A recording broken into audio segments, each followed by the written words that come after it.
दोस्तों, मेहरबानों, कदरदानों, क्या हाल है। आज हम बात करेंगे टर्की वर्सेस नेदरलैंड्स के मैच की। नेदरलैंड्स और किसका मैच हो सकता है? टर्की का मैच हो सकता है और टर्की का मैच होगा नेदरलैंड्स के साथ। और टर्की इस वक्त डार्क हॉर्स है। मेरी प्रेडिक्शन ये है कि टर्की नेदरलैंड्स को हराएगी। Turkey can go into the semifinal. I think 2008 में आखिरी बार सेमीफाइनल में आए थे यूरोस के, और 2002 का जो वर्ल्ड कप था उसमें वो सेमीफाइनल में पहुंची थी टर्की आखिरी बार। किसी बड़े जो मेजर वर्ल्ड कप है उसमें वो आखिरी बार सेमीफाइनल पहुंची थी, और मेजर टूर्नामेंट आई थिंक 2008 था। सो केनान यिल्दिज है उनके पास, ठीक है, यिल्माज है उनके पास, दे हैव आर्दा गुलर, ठीक है। चालानोग्लू वापस आ जाएगा क्योंकि वो सस्पेंड हो गया था लास्ट वाले मैच में। लास्ट मैच में क्या था कि उनके पास ना वो डीप लाइन प्ले मेकर नहीं था, चालानोग्लू नहीं था जो कि डीप लाइन से प्ले मेकिंग करता है। तो प्ले मेकिंग कौन कर रहा था? उनका जो कीपर है, ठीक है, जो मर्ट है, मर्ट कोनोज, ही इज़ द गाय जो कि गोल कीपिंग कर रहा था। और यार उसने जो डिस्ट्रीब्यूशन की है, पासिस डिस्ट्रीब्यूशन की है राइट हैंड साइड पे, लेफ्ट हैंड साइड पे, अभी ये जो डायग्राम है ये तुम लोग देखोगे भी, वो जिस तरह से फीड कर रहा था विंगर्स को, ठीक है, क्योंकि प्रेस आ रही थी बहुत ज़्यादा ऑस्ट्रिया की तरफ से, और ऑस्ट्रिया बहुत ही हैविली काउंटर प्रेसिंग टीम है। So he was becoming the deep line playmaker actually. और आयहान ने जिस तरह से खेला, आयहान जो था वो बैक थ्री बन गया था टर्की वाले मैच में, तुमने देखा होगा। जो वैसे तो वो बैक टू के साथ, सेंटर बैक्स के साथ वो बिल्डअप करते हैं, लेकिन वो बैक थ्री में आयहान आ गया था, तो दैट वाज फिनोमिनल। 3-5 एक तरह से बन चुका था, और आर्दा गुलर को वो लोग फीड कर रहे हैं, केनान यिल्दिज को ये दोनों फीड कर रहे हैं, आयहान और जो गोलकीपर है दोनों। फिर जो उसने सेव किया वो तो तुमने देख लिया होगा, लास्ट मैच में जो सेव किया था, बाउमगार्टनर का सेव। तुमने मेरा रिएक्शन देखा होगा लाइव स्ट्रीम में, अगर नहीं देखा तो जाके देख लेना। इट वॉज लाइक, मतलब मैं पागल हो गया था भाई। मैच सेविंग सेव था, ठीक है, और कब्र से बचाया है, मतलब कब्र से, मौत से बचाया है उस आदमी ने टर्की को। और टर्की, मैंने बोला था, मैंने लाइव स्ट्रीम्स में कई बार कहा है, Turkey can make it into the semifinals, they can make it into the last four. मेरी लाइव स्ट्रीम्स निकाल के देख लो, मैंने वहाँ पे बोला है, I truly believe in this team, I think this team can beat Netherlands. मैं ओवर हाइप नहीं कर रहा, मुझे लगता है ये टीम गुड इनफ है कि ये बीट कर सके। डेमिराल ने, जिसने 2 गोल मारे राउंड ऑफ 16 में, 17 क्लियरेंसेस थी उसकी, 17 क्लियरेंसेस थी उस आदमी की टर्की के लिए, ठीक है।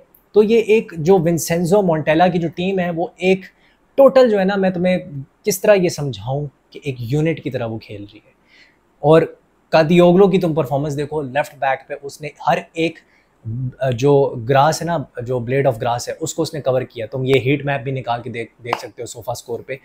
हर एक ब्लॉक को उसने लेफ्ट चैनल में उसने क्या किया, उसने उस जोन को कवर किया। नेदरलैंड्स का ना राउंड ऑफ 16 से पहले मुझे लग रहा था कि जब वो रोमानिया से पहले जो उनके मैचेस थे, मुझे लग रहा था लैक ऑफ फिनिशिंग है, फिनिशिंग में बहुत ज़्यादा प्रॉब्लम लग रहा था नेदरलैंड्स का। लेकिन कोडी गाकपो ने जिस तरह से खेला है, और जिस तरह से मैं यार लिवरपूल फैन हूँ, ठीक है, मैं लिवरपूल को कहना चाहता हूँ, ये जो हाफ स्पेसेस में आ रहा है ना, लेफ्ट साइड पर, लेफ्ट विंग पे खेल रहा है Cody Gakpo, why can't we utilize him there? I know वहाँ पे लुइस डियाज खेलता है, लेकिन कोडी गाकपो को हमने लेफ्ट हैंड साइड पे यूटिलाइज किया है। We mostly play him as a false nine, Liverpool false nine खिलाती है कोडी गाकपो को, लेकिन उसको इस रोल में खिलाना देना चाहिए, उसको थोड़ा सा फ्री रोल देना चाहिए, मुझे ऐसा लगता है। May be he should play on that left hand side, और वहाँ से वो ड्रिफ्ट करके लेफ्ट हाफ स्पेस में आए, क्योंकि यार यहाँ पे वो आग निकालता है अपने पैरों से।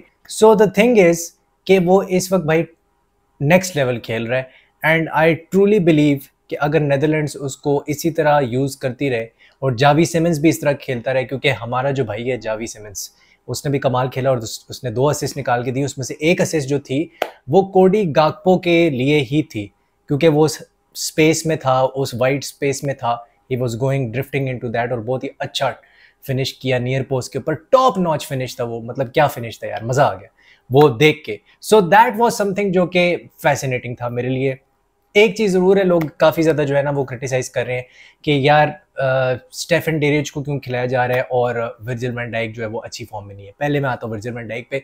वर्जिल वैन डाइक, येस उसकी पोजीशनिंग अच्छी नहीं है, येस वो एज हाई लाइन नहीं खेल पा रहे, उसकी वजह से कुछ उसकी फॉर्म में मसले हैं, and yes he is ageing as well, I know. लेकिन उसकी अगर आप देखो अवेयरनेस जो थी वो बहुत अच्छी थी, उसकी लीडरशिप स्टैंड आउट करी थी उसकी। अगर आप ये देखो कि how he was playing physically, और एरियल ड्यूल्स वो जीत रहा था, ग्राउंड ड्यूल्स वो जीत रहा था, he was doing everything, and they kept a clean sheet against Romania, Netherlands, ठीक है। स्टेफन डिरेज मुझे वाकई समझ नहीं आती कि डिलिट को बिठा के स्टेफन डिरेज को खिलाया जाता है, उसके पीछे रीज़न क्या है? क्या नेदरलैंड्स जो है वो उस तरह से हाईलाइन नहीं खेल रही जिस तरह से वो पहले खेला करती थी? क्या ये रीज़न हो सकता है? मुझे नहीं समझ आ रही कि स्टेफन डिरेज को क्यों स्टार्ट किया जा रहा है इंस्टेड ऑफ डिलिट। क्या डिलिट की फॉर्म थी क्योंकि वो बायर्न म्यूनिख के लिए ठीक है, बायर्न म्यूनिख सेमीफाइनल तक आई बट इतनी अच्छी उसकी फॉर्म नहीं थी। क्या इनका तालमेल बेटर है स्टेफन डिरेज का और वैन डाइक का? मुझे तो वैसे डिलिट और वैन डाइक का ज़्यादा तालमेल और टेलीपैथिक कम्युनिकेशन अच्छी लगती है, तो मैं तो उसके साथ जाता। लेकिन यहाँ पे ऐसा लग रहा है कि they don't want to go with de Ligt and the pairing of Virgil van Dijk. एक चीज़ जो है लोग काफ़ी कह रहे हैं कि यार फ्रिम्पोंग को स्टार्ट करना चाहिए था, और क्योंकि अगर मैं बात करूं नेदरलैंड्स जो है वो राइट साइड से बहुत ज़्यादा अटैक करती है, राइट साइड से नेदरलैंड्स बहुत ही ज़्यादा अटैक करती है, और उसका एक बहुत बड़ा जो रीज़न है वो डमफ्रीज़ है। और डमफ्रीज़ के ऊपर आने से पहले मैं ये ज़रूर बताऊंगा कि मैं ये बताना चाहता था कि कोडी गाकपो जो है उसने ओपन प्ले से मोस्ट चांसेस क्रिएट किए हैं इन यूरो 2024। ओपन प्ले से मोस्ट चांसेस क्रिएट किए हैं इन यूरो 2024, मतलब ओवरऑल की बात हो रही है, सिर्फ नेदरलैंड्स के लिए नहीं। और 3 गोल्स भी वो स्कोर कर चुका है, तो वो जॉइंट टॉप स्कोरर भी है। और उसी के साथ अब बात करते हैं फ्रिम्पोंग की। फ्रिम्पोंग का सीन ये है कि अब पहले तो स्टीवन बर्गवाइन खिला रहा था, और स्टीवन बर्गवाइन जो था काफ़ी अच्छा खेल रहा था। द थिंग इज कि डमफ्रीज जो है ना पीछे से आके क्या करता है, बॉम्बार्ड फॉरवर्ड करता है और प्ले को स्ट्रेच करता है वाइड एरियाज के अंदर। तो आपको आगे एक ऐसा राइट विंगर चाहिए जो कि राइट हाफ स्पेस में आए, इंटीरियर जोन्स के अंदर आए, ठीक है। उसको अंदर आना ज़रूरी है इंटीरियर जोन्स में, और स्टीवन बर्गवाइन वो कर रहा था, ठीक है। फिर जब डोनियल मालन आया सेकेंड हाफ में, जो राउंड ऑफ 16 में रोमानिया के अगेंस्ट, तो वो क्या कर रहा था, वो भी यही कर रहा था कि वो भी इंटीरियर स्पेसिस के अंदर आ रहा था। और जो डमफ्रीज है वो क्या कर रहा था, प्ले को स्ट्रेच कर रहा था, फ्रंट 5 का हिस्सा बन रहा था, ठीक है, ओवरलैपिंग रन निकाल रहा था। अब अगर आप फ्रिम्पोंग को खिला देते तो वो क्या करता है, वो इंटीरियर रन्स में नहीं आता, वो उस तरह का प्लेयर नहीं है, और उसका बहुत ही स्टेलर सीजन गया है फॉर बायर लेवरकुसन। लेकिन फ्रिम्पोंग उसी जोन्स में ऑपरेट करता है जिस जोन्स में डमफ्रीज ऑपरेट करता है, यानी कि प्ले को स्ट्रेच करता है और वाइडर एरियाज में, स्पेसेस में ऑपरेट करता है। तो वहाँ तो फिर क्लस्टर क्रिएट हो जाएगा और कन्फ्यूजन क्रिएट हो जाएगी अगर ये दोनों उधर ही घुसे रहेंगे, और इंटीरियर स्पेसेस में फिर कौन आएगा। तो इसलिए फ्रिम्पोंग की जगह टीम के अंदर इस वक्त in this moment in time नहीं बन रही है। और मुझे भी ये लगता है कि स्टीवन बर्गवाइन को या फिर डोनियल मैलन को ही स्टार्ट करना चाहिए। I would start Donyell Malen to be honest, क्योंकि वो काफ़ी अच्छी फॉर्म में लग रहा है। लास्ट मैच में उसने 2 गोल भी स्कोर किए।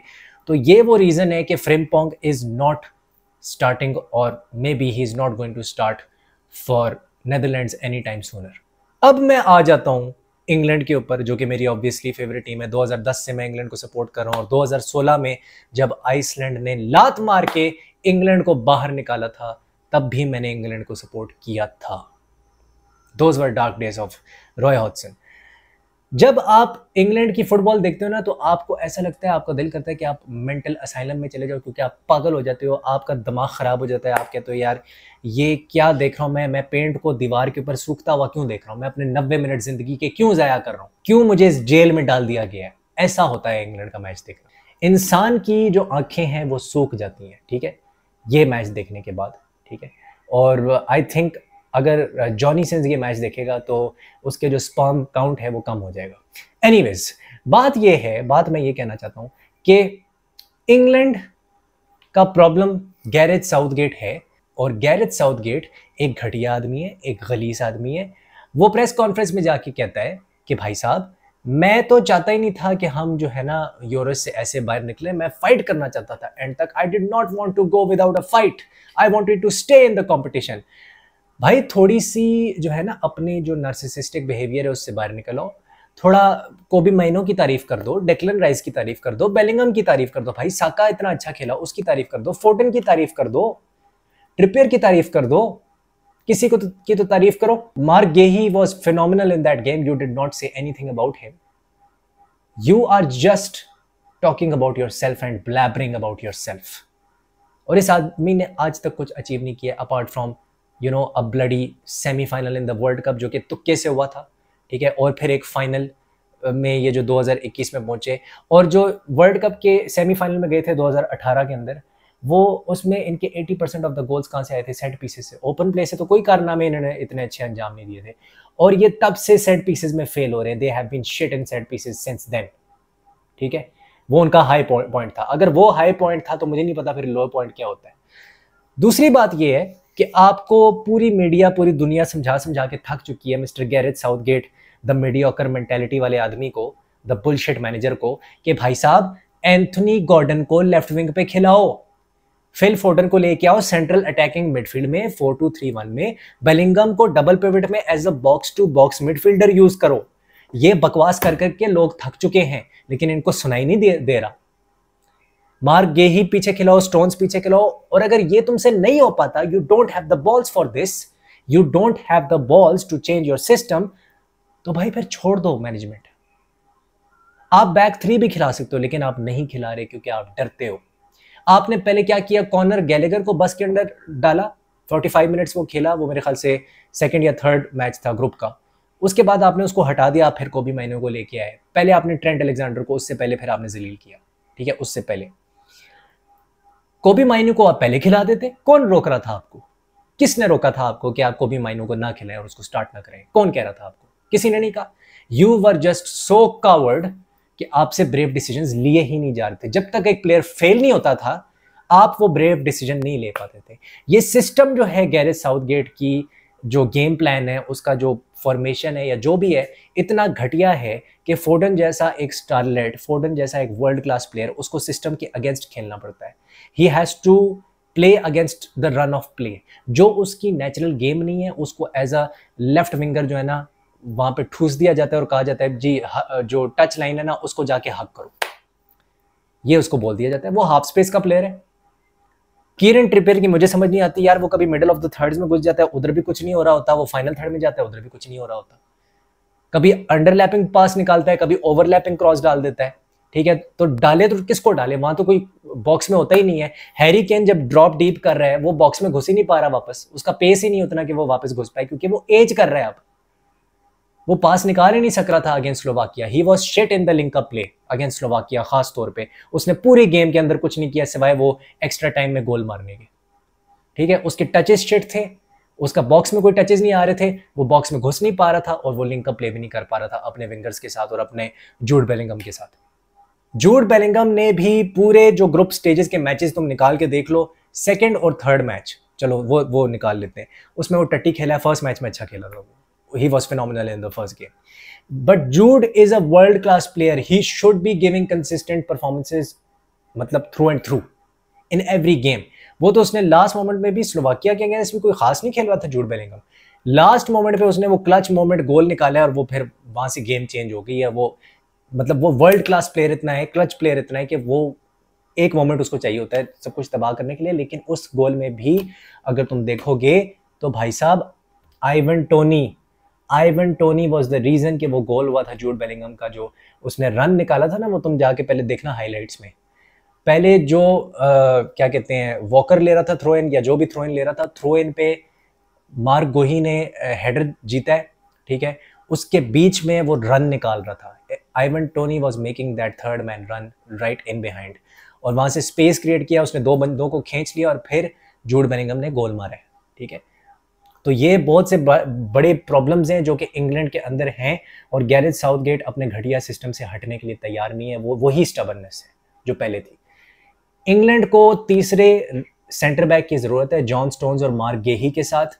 दे should go for other centre back, maybe बी काइल वॉकर को आप as a right sided centre back खिला दो, और आप 2 विंग बैक्स के साथ जाओ और आप 3-4-3 खिलाओ, और आप फिल फोर्डन को लेफ्ट फॉरवर्ड के तौर पे खिलाओ, जो कि as an interior left forward खेल रहा है, इनसाइड फॉरवर्ड, और वो उसकी मेन स्ट्रेंथ है क्योंकि वो हाफ स्पेस का प्लेयर है। मैं ये बकवास कर करके थक चुका हूँ कि वो हाफ स्पेस का प्लेयर है। अगर आपने नहीं किसी को ड्रॉप करना, बेलिंगम को भी नहीं ड्रॉप करना, आपने किसी को नहीं ड्रॉप करना, तो फिर आप बेलिंगम को शिफ्ट करो डबल पिवट में।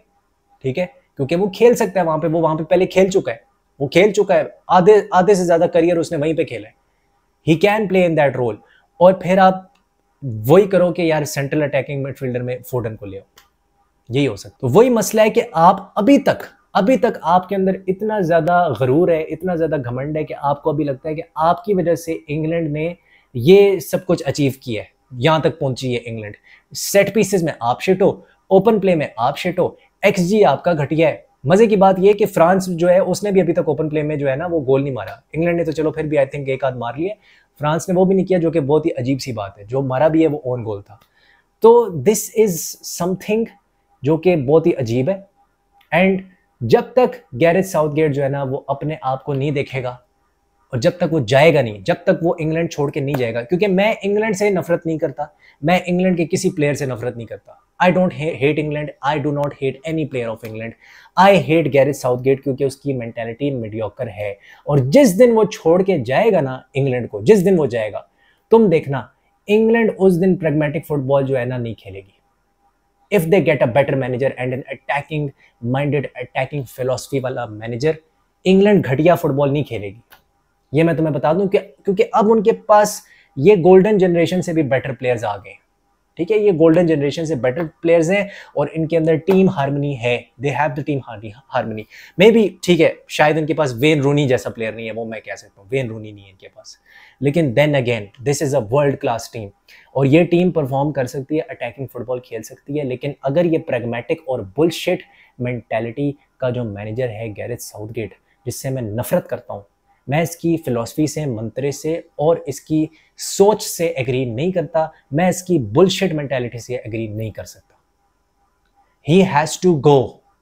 और जिस दिन ये जाएगा उस दिन इंग्लैंड होगी आजाद और इंग्लैंड को मिलेगी आजादी, क्योंकि फिर इंग्लैंड वो फुटबॉल खेल सकेगी जो वो इन इंग्लिश प्लेयर्स के साथ खेल सकती है, वर्ल्ड क्लास टैलेंट के साथ खेल सकती है। क्योंकि अभी तो ये कंस्ट्रेंट है, इनकी एबिलिटीज को कंस्ट्रेंट किया हुआ है, इनको बंद किया हुआ है किसी कूजे के अंदर।